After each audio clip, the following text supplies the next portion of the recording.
Hello friends, ओसो coding के channel पर आपका हार्दिक स्वागत है।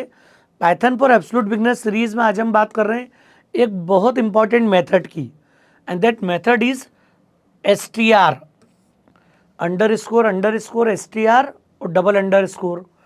इस डंडर मेथड का बड़ा स्पेसिफिक यूज़ है पाइथन में। यूज़ क्यों है? जब मैं किसी भी ऑब्जेक्ट को प्रिंट करता हूँ या उसका स्टेटस शो करने की कोशिश करता हूँ, तो नॉर्मल केस में तो पाइथन एक ऑब्जेक्ट का एड्रेस रिटर्न करती है। कोई भी ऑब्जेक्ट जब उसके एट्रीब्यूट्स को होल्ड करता है और मैं डायरेक्टली अगर ऑब्जेक्ट को प्रिंट करता हूँ तो सिंपली किसी ऑब्जेक्ट रेफरेंस की बात करता है। लेकिन मैं चाहता हूँ कि वो ऑब्जेक्ट के डेटा को एक्सेस कर पाए, तो ऑब्जेक्ट के डेटा को शो करने के लिए, ऑब्जेक्ट के डेटा को, उसके एट्रीब्यूट को रिटर्न करने के लिए हम कॉल करते हैं str मेथड को। तो str मेथड की डेफिनेशन क्या है, कॉन्सेप्ट क्या है, ये हम थोड़ा अभी डिस्कस करेंगे। तो सबसे पहले डबल अंडर स्कोर वाली मेथड है ये भी स्पेशल मेथड है।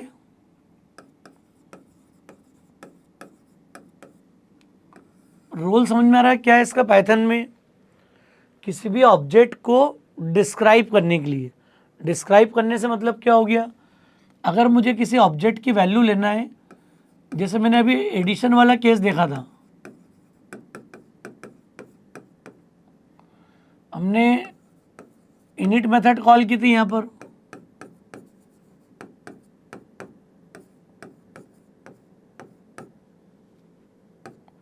सेल्फ ए बी, और हमने डेटा लिया था self dot a assigns a और self dot b assigns b. ये किया था हमने यहाँ पर।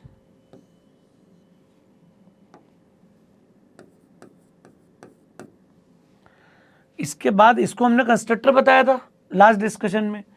अब मुझे इसी ऑब्जेक्ट को डिस्क्राइब करना हो, प्रिंट करना हो, तो या तो मैं डिस्प्ले मेथड बनाता था अभी तक, यहाँ पर डिस्प्ले के बजाय हम कॉल कर सकते हैं किसको, अब str मेथड। str मेथड क्या करेगी, ये इसका रोल अब हमको यहाँ पर समझना है। थोड़ा सा कॉन्सेप्ट को देखते हैं क्या इसकी डेफिनेशन है।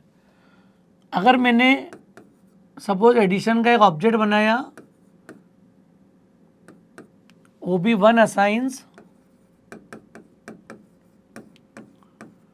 22,40, जिसे मैं कॉल करूंगा, ऑब्जेक्ट इनिशलाइज हो गया हमारा। और अगर मैं इसको डायरेक्टली प्रिंट कर दूं, प्रिंट ob1, तो आप देखोगे कि जब मैं ob1 को डायरेक्टली प्रिंट कर रहा हूं तो ये अब ये वैल्यू प्रिंट नहीं करेगा, ये इसका एक ऑब्जेक्ट रेफरेंस प्रिंट कर देगा, एक एड्रेस प्रिंट कर देगी पाइथन। मतलब इसका डेटा एक्सेस नहीं हो रहा है। और मैं चाहता हूं कि जब जब मैं ob1 लिखूं एज ए ऑब्जेक्ट, तो यहाँ पर तुरंत ob1 का जो स्टेटस है 2240 ये रिटर्न हो जाए मेरे पास। तो ये रिटर्न कैसे होगा? तो उसका तरीका क्या है, हम ऐसा कर सकते हैं, यहाँ पर str असाइंस a प्लस, और इसकी वैल्यू मैं प्रिंट कर दूँ साथ में, और रिटर्न कर दूँ किसको, str को। जैसे ही मैं दूंगा तो फिर ये जाके आपको वैल्यू प्रिंट कर देगा 22 और स्पेस 40। मतलब अगर मुझे अपने ऑब्जेक्ट को डिस्क्राइब करना है एग्जैक्ट क्या वैल्यू है, तो मैं इस str मेथड के थ्रू ये काम कर सकता हूँ। str मेथड स्ट्रिंग फॉर्म में ऑब्जेक्ट के डिस्क्रिप्शन को रिटर्न करेगी यहाँ पर। तो ये एक स्ट्रिंग रिटर्न करती है हमेशा, ये जरूर ध्यान रखना है। इस मेथड का रिटर्न टाइप हमेशा क्या होगा, स्ट्रिंग। जो भी डेटा आप क्लब करोगे वो फाइनली स्ट्रिंग फॉर्म में क्लब होगा और रिटर्न होगा। उस रिटर्न के साथ में और भी असाइनमेंट कर सकता था, वेरिएशन दे सकता था। यहाँ पर देखते हैं आप कैसे हम इसको यूज़ करते हैं रूटीन प्रोग्रामिंग सिचुएशन में। पहले हम सिंपल एडिशन वाले केस को देख लेते हैं। अच्छा, 8 कॉल करने के बजाय मैं एक काम करता हूँ, यहाँ पर तुरंत बाद प्रिंट ob1। देखो 8 वगैरह तो बाद में कॉल किया, मैंने किसको कॉल कर लिया, प्रिंट ob1। ये ob1 देगा कि आपको क्या रिटर्न कर रहा है ये समझ लेते हैं अपन। इसको रन करो, सिंपल वैल्यू दे दी हमने 2040, कंस्ट्रक्टर कॉल हुआ। अब देखो मेन माई मैथ ऑब्जेक्ट 8, मतलब इस लोकेशन पे एक ऑब्जेक्ट क्रिएट हो गया। एड्रेसिंग, एक एड्रेस रिटर्न कर दिया। पाइथन ने OB1 नहीं दिया आपको, यहाँ पर OB1 का एक एड्रेस दे दिया। और कंस्ट्रक्टर तो इससे कॉल हुआ माई मैथ, और उसके बाद ये एडिशन वाला कॉल हो गया रिजल्ट। ये बीच में जो लाइन दिख रही है आपको यहाँ पर, मैं चाह रहा था 2040 वैल्यू मुझे रिटर्न कर दे, तो 2040 वैल्यू कैसे रिटर्न आएगी? तो इसके लिए आपको फंडामेंटल थोड़ा समझना है कि यहाँ पर एक मेथड में एक्स्ट्रा डिफाइन कर दूंगा। आप इस मेथड को हमने नाम दे दिया def underscore underscore str underscore underscore, और क्या भेज दिया आपने? Self colon. अब क्या रिटर्न कर दूंगा मैं यहाँ पर, तो आप क्लब कर लो वैल्यू पूरी। मैं प्रॉपर डिस्प्ले कर दूं ए के साथ value, A is equal to plus A की वैल्यू आ जाए, फिर plus and B equal to, फिर प्लस बी की वैल्यू आ जाए। और इसको मैं चाह रहा हूं यहाँ पे क्या हो जाए? Return str। क्या कर दिया मैंने यहाँ पर? इस str में जो भी डेटा मैंने इंस्टांस के साथ असाइन किया है, हर ऑब्जेक्ट का डेटा ये अपने आप उठा लेगा। तो ये हमने str को रिटर्न कर दिया। यहाँ पर रन कर लेते हैं एक बार प्रोग्राम को। हमने दिया 3355, एरर आ रही है, can only concatenate str not int. Okay okay okay, हमने एक्चुअल इंटीजर और ये इंटीजर ले रखे हमने ए और बी को टाइप। यहाँ पर इनका टाइप हमने ले लिया str, इनको स्ट्रिंग टाइप का कन्वर्ट कर देते हैं। ये वेरिएबल का नाम भी फिर str तो मेथड है, यहाँ पर हम इसको कर देते हैं str1।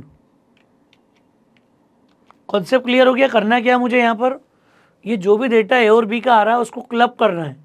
और str मेथड एक स्ट्रिंग फॉर्मेट रिटर्न करता है, किसका? ऑब्जेक्ट का। This will always return the string description of the object. जो भी ऑब्जेक्ट होगा, एक वेरिएबल हो या 10 वेरिएबल हो, सारे कॉन्केट करके we can return in single return statement. तो ये काम करना पड़ेगा। एक साथ भी रिटर्न लिख सकते थे अपन। हमने वैल्यू दे दी 5522, तो ये आ गया कंस्ट्रक्टर कॉल्ड। अब देखो अभी एड्रेस आ रहा था, अरे जब मैं प्रिंट OB1 बोल रहा था तो वो ऑब्जेक्ट का एड्रेस प्रिंट कर रहा था।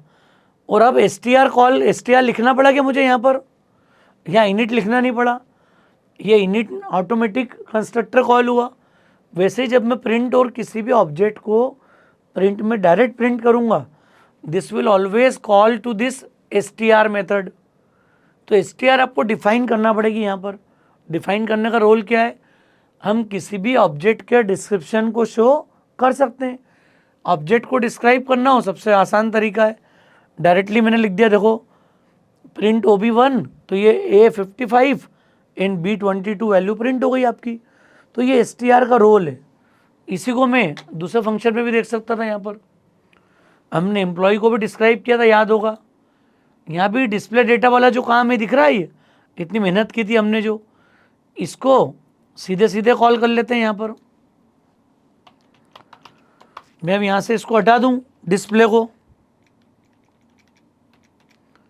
ये लिखी भी है तो मैंने प्रिंट लिख दिया। अभी एक ही ऑब्जेक्ट का केस ले रहा हूँ मैं। यहाँ पर प्रिंट S1 क्या हो गया? अब यहाँ पर हमने डिस्प्ले डेटा के बजाय एक मेथड बना दी यहाँ पर, अंडरस्कोर str अंडरस्कोर, और पैरामीटर भेज दिया यहाँ पर सेल्फ। क्या रिटर्न करना है आपको यहाँ पर? अब roll number, name, college name तीनों रिटर्न कर सकते थे अपन।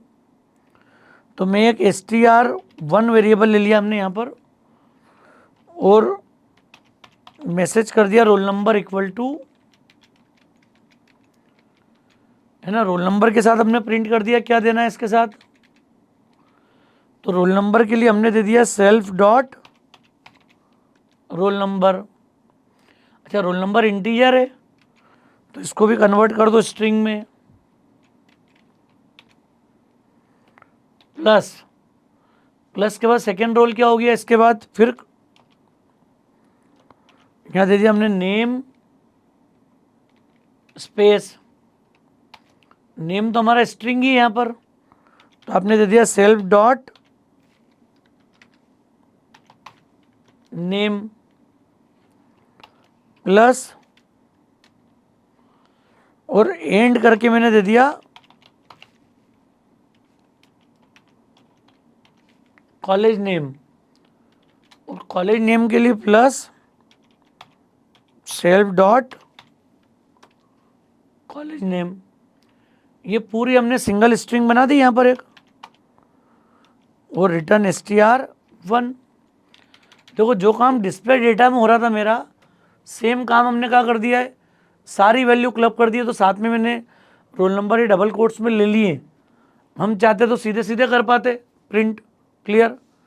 तो ये डेटा के हिसाब से अपन ने क्लब कर दिया है, जो इंटीजर फील्ड थी उसको स्ट्रिंग में ले लिया हमने। बस रन कर लेते हैं यहाँ पर। देखो स्टूडेंट कंस्ट्रक्टर आया, roll number 1001, name is Avani, college name IIT Bombay, दिख रहा है ये। मतलब जो काम मैं डिस्प्ले में कर रहा था अलग से, अब पूरे ऑब्जेक्ट को मैंने एक साथ यूज़ कर लिया, सीधे सीधे ऑब्जेक्ट को प्रिंट कर दिया। क्लियर, समझ में आ रहा है केस। और प्रॉपर प्रिंट हो जाएगा, कॉलन वगैरह लगा दो आप। एक बार फिर रन कर लिया, देखो आप, और प्रॉपर आउटपुट हो गया फॉर्मेट में, रोल नंबर, नेम और कॉलेज नेम। ये इंपॉर्टेंस है किसका, str मेथड का। str मेथड किसी भी ऑब्जेक्ट को उसके स्ट्रिंग फॉर्म में डिस्क्राइब कर सकती है। क्लियर। अब देखो सीधे प्रिंट में मैंने किसको ले लिया, S1, सीधे डायरेक्टली प्रिंट कर दिया। अदरवाइज मैं लिखता है S1 dot display, display student, तब जाके मैं अलग अलग कॉल करता हूँ। यहाँ पर ऑब्जेक्ट खुद डेटा कैरी कर रहा है पूरा, तो बड़ी इंपॉर्टेंट मेथड है ये, बहुत ज़्यादा यूज़ केस है। आगे जब हम एडवांस पाइथन वगैरह पढ़ेंगे या पाइथन फॉर डेवलपर ट्रैक पे काम करेंगे, तो ये सारी चीज़ें बड़ा इंपॉर्टेंट रोल प्ले करेगी। अभी चूँकि शुरुआत है और बेसिक ऊप्स में भी इतना आइडिया लगना ज़रूरी है कि इनिट का, डेल का क्या रोल है और str मेथड का क्या रोल है। और भी काफ़ी सारी मैजिक मेथड्स है पाइथन में, लेकिन सब हम डेवलपर ट्रैक पर डिस्कस करेंगे, सबका अलग अलग इंपॉर्टेंस है। तो दोस्तों मुझे उम्मीद है लेक्चर आपको समझ में आ गया होगा। लेक्चर ठीक लगा हो तो फ्रेंड्स को ज़रूर शेयर कीजिएगा। ओसोप कोडिंग को अगर आपने सब्सक्राइब नहीं किया है तो मेरा रिक्वेस्ट है चैनल को सब्सक्राइब जरूर करें। Thanks a lot.